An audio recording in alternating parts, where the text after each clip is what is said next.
ಸರ್ಕಾರದ ಮಹತ್ವಾಕಾಂಕ್ಷಿ ಯೋಜನೆಯಾದ ಶೂನ್ಯ ಬಡ್ಡಿಯ ಕೃಷಿ ಸಾಲವನ್ನು ರೈತರಿಗೆ ತಲುಪಿಸಬೇಕು ಹಾಗೂ ಕೊಡಗಿನ ಭೂ ಹಿಡುವಳಿದಾರರ ದೀರ್ಘಕಾಲದ ಸಮಸ್ಯೆಯನ್ನು ಬಗೆಹರಿಸುವ ನಿಟ್ಟಿನಲ್ಲಿ ಜಿಲ್ಲೆಯ ಶಾಸಕರು ಸರ್ಕಾರದ ಮೇಲೆ ಒತ್ತಡ ಹೇರಬೇಕೆಂದು ಕೊಡಗು ಏಕೀಕರಣ ರಂಗ ಸುದ್ದಿಗೋಷ್ಠಿಯಲ್ಲಿ ಒತ್ತಾಯಿಸಿದೆ. ಸಣ್ಣ ಮತ್ತು ಮಧ್ಯಮ ವರ್ಗದ ರೈತರ ಬೆಳೆ ಸಾಲದ ಅಗತ್ಯವನ್ನು ಮನಗಂಡು ರಾಜ್ಯ ಸರ್ಕಾರ ಪ್ರತಿ ರೈತರಿಗೆ 5 ಲಕ್ಷ ರೂಪಾಯಿವರೆಗೆ ಬಡ್ಡಿರಹಿತ ಸಾಲ ನೀಡುವ ಅತ್ಯಂತ ಜನಪರವಾದ ಯೋಜನೆ ರೂಪಿಸಿದೆ. ಇದರಿಂದ ರಾಜ್ಯದ ಲಕ್ಷಾಂತರ ರೈತರಿಗೆ ಕೃಷಿ ಚಟುವಟಿಕೆಗಳಿಗಾಗಿ ಅಗತ್ಯ ಬಂಡವಾಳ ಪ್ರಾಥಮಿಕ ವ್ಯವಸಾಯೋತ್ಪನ್ನ ವ್ಯವಸಾಯ ಸಂಘಗಳ ಮೂಲಕ ಕನಿಷ್ಠ ದಾಖಲಾತಿಗಳ ಆಧಾರದಲ್ಲಿ ದೊರೆಯುತ್ತಿತ್ತು. ಆದರೆ ಕಂದಾಯ ಇಲಾಖೆಯ ವೈಫಲ್ಯದಿಂದಾಗಿ ಬಹಳಷ್ಟು ರೈತರು ಈ ಯೋಜನೆಯಿಂದ ವಂಚಿತರಾಗಿದ್ದಾರೆಂದು ಕೊಡಗು ಏಕೀಕರಣ ರಂಗದ ಕಾರ್ಯದರ್ಶಿ ಟಿಎಂ ಸೋಮಯ್ಯ ಮತ್ತು ಸದಸ್ಯರಾದ ಅಜ್ಜಿನಂಡ ತಮ್ಮು ಪೂವಯ್ಯ, ಮಂದಪಂಡ ಸತೀಶ್ ಅಪ್ಪಚ್ಚು ಅಸಮಾಧಾನ ವ್ಯಕ್ತಪಡಿಸಿದರು.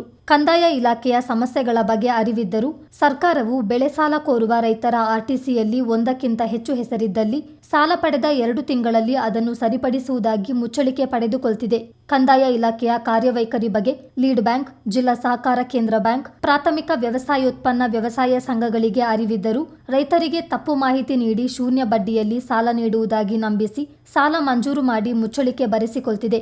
1 ವರ್ಷದ ಬಳಿಕ ಇದೇ ಮುಚ್ಚಳಿಕೆಯ ಆಧಾರದಲ್ಲಿ ಸಾಲಗಾರ ರೈತರಿಂದ ಶೇಕಡಾ 10.75ರಂತೆ ಬಡ್ಡಿ ವಸೂಲು ಮಾಡಲಾಗ್ತಿದೆ. ಆ ಮೂಲಕ ಖಾಸಗಿ ಲೇವಾದಾರರಂತೆ ವರ್ತಿಸುತ್ತಿದೆ. ರೈತರು ಅವರ ಸಂಚಿಗೆ ಬಲಿಯಾಗ್ತಿದ್ದಾರೆ ಎಂದು ಕಿಡಿಕಾರಿದ್ರು. ಇದು ಕಂದಾಯ ದುರಸ್ತಿ ಆಗಿದೆ, ಕಂದಾಯ ಫಿಕ್ಸ್ ಆಗೋದಿಲ್ಲ, ಕಂದಾಯ ಫಿಕ್ಸ್ ಆಗದೆ ಸಿಂಗಲ್ ಆರ್ಟಿಸಿ ಆಗೋದಿಲ್ಲ ಅಥವಾ ಭೌತಿಕ ಖಾತೆ ಆಗೋದಿಲ್ಲ. ಅದು ಪ್ರಾಬ್ಲಮ್. ಪಾರ್ಟಿಷನ್ ಆಗೋದಿಲ್ಲ. ಸೊ ನಮ್ಮ ಮಟ್ಟಿಗೆ ಹೇಳಬೇಕು ಅಂತೇಳಿ ಆದರೆ ಇದು ಹೌಸ್ ಸಾಯಬಾರದು, ಪೋರು ಬರಿಬಾರದು, ಈ ಥರದ ಕಾರ್ಯಕ್ರಮ ನಡೀತಿರೋದು. ಸರ್ಕಾರದಿಂದ ಸಿಗುವಂಥ ಯಾವ ಸವಲತ್ತು ಅದು ಸಿಗುವುದಿಲ್ಲ. ಉದಾಹರಣೆಗೆ ನಿಮಗೆ ನಿಮ್ಮ ಅವಗಾಹನೆಗೆ ಬಂದಿರಬೇಕು, ಈ ಸೂರ್ಲಬ್ಬಿ ಸೈಡು, ಕಾಲೂರು ಸೈಡು ಏನು 2018ರಲ್ಲಿ ಯಾವ ಪ್ರಾಬ್ಲಮ್ ಆಯಿತು, ಆಗ ತುಂಬ ಜನರಿಗೆ ಆ ಧನ ಸಹಾಯ ಸರ್ಕಾರವು ಸಿಗಲಿಲ್ಲ.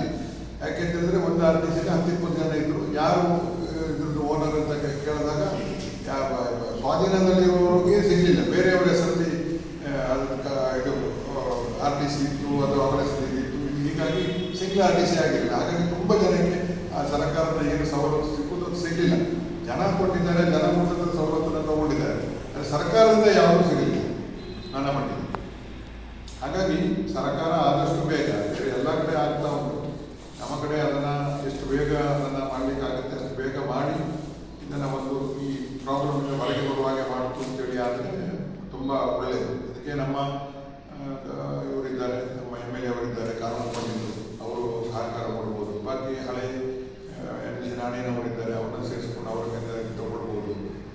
ಬೇರೆ ಬೇರೆ ಇಲ್ಲಿ ಕೆಲಸ ಮಾಡಿದವರಿದ್ದಾರೆ, ಅವ್ರ ಕೈಯಿಂದ ಹೆಲ್ಪ್ ತಗೊಂಡು ಇದನ್ನು ಹೇಗೆ ಇದರಿಂದ ಹೊರಗೆ ಬರೋದು ಅಂತೇಳಿ ಮಾಡೋದು. ಕಳೆದ ವರ್ಷ ಎಫಿಡವಿಟ್ ಕೊಟ್ಟು ಸಾಲ ತಗೊಂಡಿದ್ದು ಈ ವರ್ಷ 10.75% ಬಡ್ಡಿ ವಸೂಲು ಮಾಡ್ತಾ ಇದ್ದಾರೆ. ಮತ್ತೆ ಸಹಕಾರ ಸಂಸ್ಥೆಗಳಲ್ಲಿ ಅವ್ರದ್ದೇ ಸ್ವಂತ ಹಣ ಇದ್ರೆ ಅವರಿಗೂ ಕೂಡ ಇದು ತಾಪತ್ರ ಆಗ್ತದೆ. ಯಾಕೆಂತೇಳಿದ್ರೆ ಒಂದೊಂದು ಸ್ವಂತ ಹಣ ಇರ್ತದೆ, ಇನ್ನೊಂದು ಅದರಲ್ಲಿ ಅವರ FDಗಳು ಕೂಡ ಕಲೆಕ್ಟ್ ಮಾಡಿರ್ತಾರೆ. ಅದಕ್ಕೆ ಅವರಿಗೆ ಲಾಭ ಆಗ್ಬೇಕಾದ್ರೆ ಅವ್ರ ರೈತರಿಗೆ ಸಾಲ ಕೊಟ್ಟೇ ಆಗ್ಬೇಕು. ಬಟ್ ಸರ್ಕಾರದ ಈ ತರದೊಂದು ಸುತ್ತೋಲೆ ಇಲ್ಲ.